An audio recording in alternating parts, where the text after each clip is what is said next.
इस कार्यक्रम के पुण्यार्चक हैं गुरु भक्त परिवार, मुंबई, महाराष्ट्र।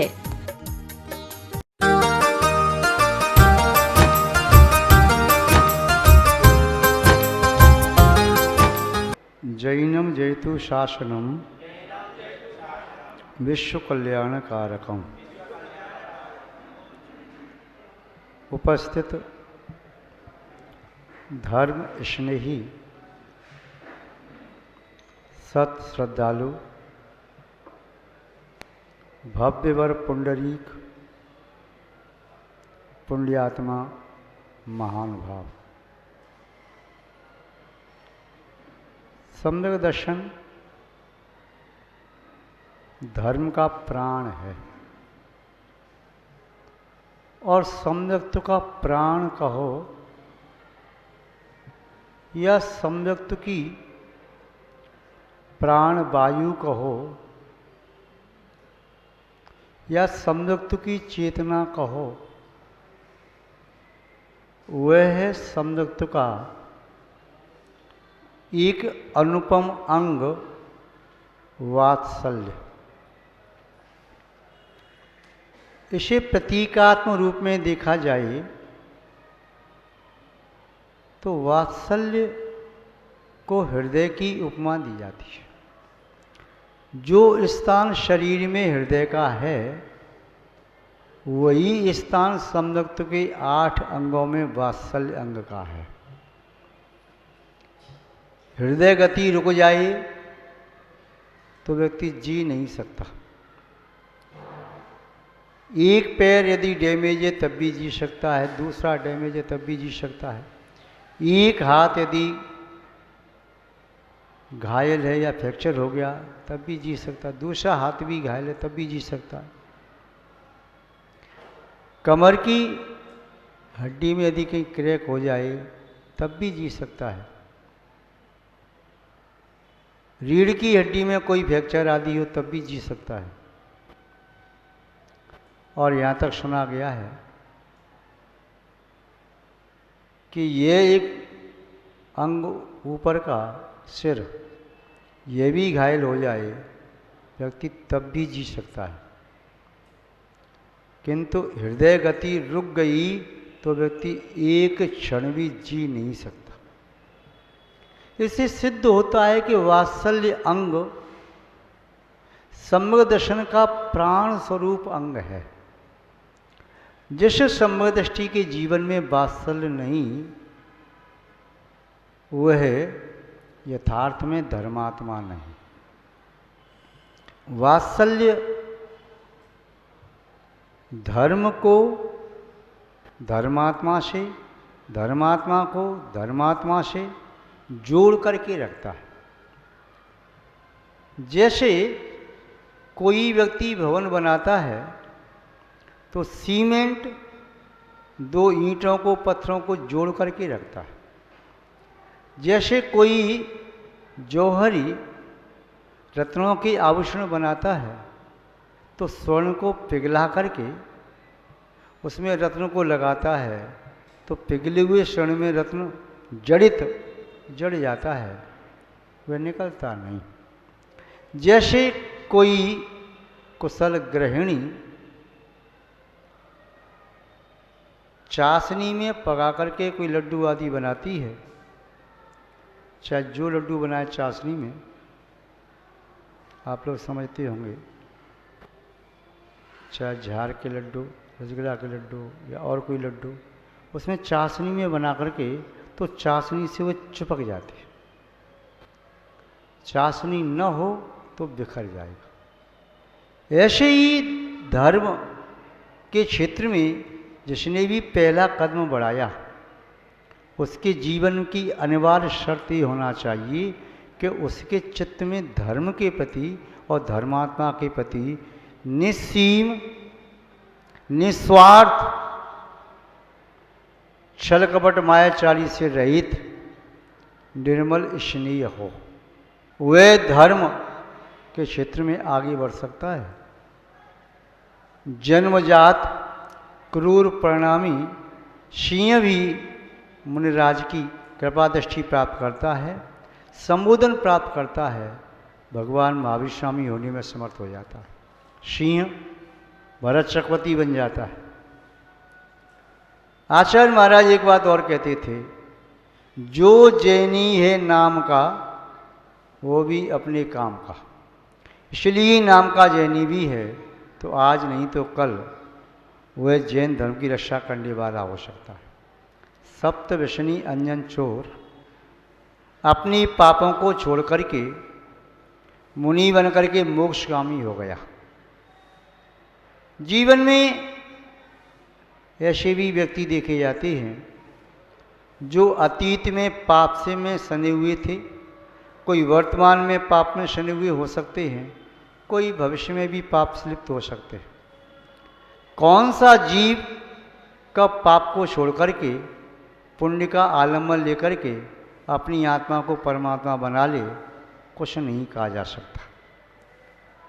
इसलिए प्रत्येक भव्य जीव बीज रूप से परमात्मा है, वह परमात्मा बनेगा ही बनेगा। वात्सल के संबंध में पूज्य आचार्य भगवान श्री समंतवत स्वामी जी ने रत्न कंडक शाब्काचार्य की 17वीं कारिका में इस प्रकार से व्याख्यान किया है।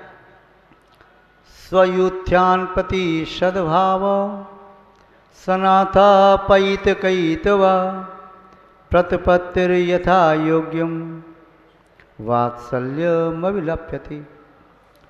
स्वयुत्थ्यान प्रति सद्भावा, यूथ का ये तो समूह, ग्रुप या एक साथ रहने वाले सहभागी सहसाथी, उनके प्रति सद्भावना रखो, असद्भावना नहीं, मिथ्या भावना नहीं, दूषित कलुषित दुष्ट भावना नहीं, स्वार्थपूर्ण भावना नहीं, छल कपट से युक्त भावना नहीं। सद्भावा सनाथा, चित्त से निर्मल भावना, ऐसा भी नहीं कि ऊपर दिखावटीपन से ऊपर से रखो, अंदर से हृदय से अंतर आत्मा से शुद्ध भावना। जो धर्मात्मा के प्रति शुद्ध भावना रखता है, आचार्य महोदय कहते हैं, वह वात्सल्य का पालन करने वाला संभव दृष्टि होता है। कैसी भावना? आचार्य शांत सागर जी महाराज चार्ज चक्रवर्ती जब वे गृहस्थ अवस्था में थे तो उस समय शंभेश्वर जी की यात्रा करने के लिए गए। नियम लिया, यात्रा करके जब तक यात्रा नहीं की तब तक उन्होंने कई रसों का त्याग किया। यात्रा करके आए तब भी नियम लिया, अब मैं यावत जीवन के लिए अमुक वस्तु का त्याग करता हूँ। जीवन में पहली बार शंभेश्वर जी की यात्रा की। जब वे यात्रा कर रहे थे तो मार्ग में एक वृद्धा माँ को देखा। यात्रा की बहुत भावना थी, शरीर में सामर्थ्य कम। शांति गौड़ा पाटिल, आचार्य शांत सागर जी का पूर्व का नाम। उन्होंने देखा वृद्धा माँ को, निवेदन किया, माँ आपको बड़ी तकलीफ है, कष्ट है यात्रा में, मैं आपको अपनी पीठ पर बिठा करके आपकी यात्रा कराऊंगा। उन वृद्धा माँ में शांति गौड़ा पाटिल को भविष्य के परमात्मा दिखाई दे रहे थे। वृद्धा माँ को जानते नहीं, पहचानते नहीं, किंतु साधर्मी की जान पहचान तो धर्म से होती है। वह किस प्रांत का है, कौन है, क्या है, इससे कोई सरोकार नहीं, उसका प्रयोजन धर्म से होता है। आचार्य शांत सागर जी जब बन गए तो उस समय उनके पास बाल गौड़ा पाटिल, जो क्षुल्लक बन करके देशभूषण महाराज बाद में आचार्य बनी, वो गई तो उन्होंने बड़े प्यार से वात्सल से अपने पास पाटा डलवा दिया, बिठा लिया। क्षुल्लक जी डर रहे थे, इतने बड़ी आचार्य मुझे डांट देंगे, किंतु प्यार से बिठाला, समझाया, कहा आप अभी छोटे हो, आपको जीवन में बहुत आगे बढ़ना है। कैसे आगे बढ़ोगे? जीवन में कभी किसी साधर्मी की उपेक्षा नहीं करना, सभी को निस्वार्थ वात्सल्य देना, अध्ययन करना। धर्म का मर्म वात्सल्य है। बिना वात्सल्य के कोई कितना भी बड़ा तपस्वी हो, त्यागी हो, ज्ञानवान हो, तत्ववेत्ता, ध्यानी योग कुछ भी हो, किंतु जो साधन के प्रति वात्सल भाव से शून्य है तो उसका जीवन धर्म से शून्य हो जाता है। आचार्य शांत सागर जी की बात आचार्य देशभूषण महाराज ने यावत जीवन स्मरण में रखी कि साधर्मी के प्रति वात्सल्य यही प्रभावना का कारण है, यही आत्मसंतोष का कारण है और यही परिणामों में शुद्धि का कारण है। महान बात। एक प्रसंग और सुनाते हैं। सेठ सगुनचंद जी का नाम आपने सुना होगा। बड़ी धर्मात्मा, सरल सहज परिणामी, भद्र परिणामी, संतोषी वृत्ति के धारण करने वाले बहुत ईमानदार। उन्होंने अपने घर में कोई आयोजन किया, उनके पुत्र की शादी आदि थी या जो भी आयोजन था, नगर के सभी लोगों को बुलाया, जैन समाज के सभी भाई बंधुओं को बुलाया। व्यवहार में सभी लोग आए, किंतु एक व्यक्ति नहीं आया। उन्होंने पूछताछ की, इतनी भीड़ में भी उन्होंने ध्यान रखा कौन नहीं आया, सबका ध्यान रखा। मालूम चला कि एक व्यक्ति, एक जैन श्रावक नहीं आया। उन्हें बड़ा विकल्प आया। उन्होंने कहा क्यों नहीं आया? तो बोले उसने कहा है कि कहाँ सेठ सगुनचंद, कहाँ मैं एक गरीब व्यक्ति, मैं उनका व्यवहार क्या चुका सकता हूँ, मैं उनके यहाँ भोजन करने कैसे जा सकता हूँ, मैं उनको अपने यहाँ कुछ खिला पिला नहीं सकता, मैं नहीं जाऊँगा। इसलिए वो प्राय करके किसी के यहाँ जाता नहीं। चने बेचने वाला है। सगुनचंद जी अपनी बग्घी पर सवार हुए और सीधे पहुँचे उस व्यक्ति के यहाँ। स्वयं भोजन भी नहीं किया, जाकर के द्वार पर खड़े हुए, हाथ जोड़ करके जय जिंद किया। व्यक्ति डर गया, पहले तो घबरा गया कि सेठ स्वयं चल के मेरे यहाँ आए और मुझे इनके यहाँ जाना नहीं है, अब क्या करूं, मना भी कैसे करूं। सेठ सगुनचंद जी ने कहा क्या मुझे बिठा लोगे भी नहीं, और वो खाट पर पड़ी थी, जाकर के बैठ गए। पूछने लगे भाई क्या बात है? सामने चना रखे थे और दो चार चने मुंह में डाले। अरे भाई पानी तो पिला दे। उसने पानी पिलाया। पूछा हाँ मैं इसलिए आपके यहाँ आया था, आप हमारे यहाँ नहीं आए, आयोजन में कर रहा हूँ, बड़ी प्रसन्नता का अवसर है और मैं चाहता मेरे सभी भाई इकट्ठे हों, आप भी मेरे साधर्मी बंधु हैं, आप नहीं आए तो मेरे मन में विकल्प आया, मैं आपको लेने के लिए यहाँ पर आ गया। उस व्यक्ति ने हाथ जोड़े और कहा क्षमा करना, आप नगर श्रेष्ठी हैं और आप बहुत बड़ी व्यक्ति हैं, हम आपके सामने कुछ भी नहीं हैं, हम आपको अपने यहाँ कभी बुला नहीं सकते, आपको कभी खिला पिला नहीं सकते, आपके यहाँ जा कर के हम क्या करेंगे जब व्यवहार चुका नहीं सकते तो। सेठ सगुनचंद जी ने कहा देखो भाई, यदि तुम्हें मेरे यहाँ नहीं जाना है तब तो अलग बात है, किंतु यदि ये कहो कि मैं आपको बुला नहीं सकता तो ये बात तो नहीं। मैं आपके घर में आ गया, अतिथि बन कर के आ गया, आपके यहाँ खाट पर बैठा हूँ और ये कहो कुछ खिला पिला नहीं सकते, तो देखो अभी प्रत्यक्ष में मैंने तुम्हारे चने भी खाई और मांग करके पानी भी पिया है, मैंने तुम्हारे यहाँ तुम्हारा भोजन भी किया, पानी भी पिया, अब बताओ तुम मेरे यहाँ क्यों नहीं चलोगे? उसके नेत्रों में आंसू आ गए। उसने कहा सेठ जी आपने मेरा हृदय जीत लिया, धन्य आप जैसे श्रेष्ठी जो इतने तुच्छ व्यक्ति का भी ख्याल रखते हैं और जानते थे शायद आप जान करके आई और आकर के आपने मेरे चने भी खाए, पानी भी पिया कि ये व्यक्ति ऐसे नहीं आएगा, मैं खिला पिला नहीं सकता। धन्य आपकी महानता, धन्य आपका वात्सल्य और धन्य आपकी दूरदृष्टि। महान भाव, ऐसा जब वात्सल्य होता है तब निस्संदेह व्यक्ति स्वतः ही आगे से आगे बढ़कर के वह सहयोगी बनता है।